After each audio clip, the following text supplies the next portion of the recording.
One lawmaker today called it an outrageous abuse of power, and he was a Democrat. Republicans are even more scathing, and both sides say they want congressional investigations.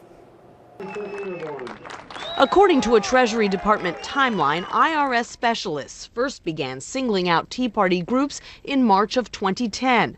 The groups complained, and more than a year later, in June of 2011, the House Ways and Means Committee sent the first of 3 letters to the IRS, asking if it was targeting conservative groups. The IRS said no, insisting the agency was apolitical and nonpartisan.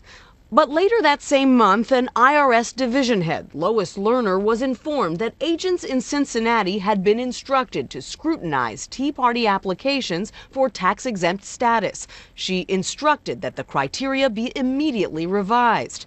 The IRS never acknowledged the targeting, even a year later in March of 2012, when IRS Commissioner Doug Shulman was asked about it in a Ways and Means Committee hearing. There's absolutely no targeting. This is the kind of back and forth that happens when people apply for 501c4 status.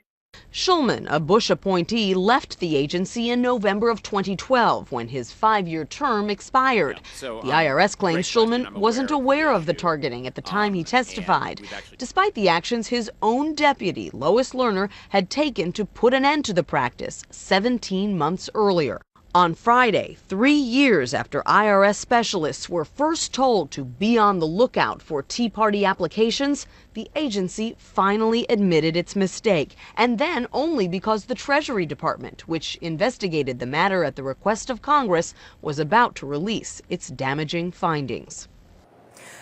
Commissioner Shulman has not been replaced, so the acting commissioner, Stephen Miller, has been called to testify before the Ways and Means Committee here on Capitol Hill on Friday. Scott, it is Miller's signature on some of those IRS letters to Congress insisting over the years that the IRS was not honing in on conservative groups. More to come, Nancy. Thank you very much.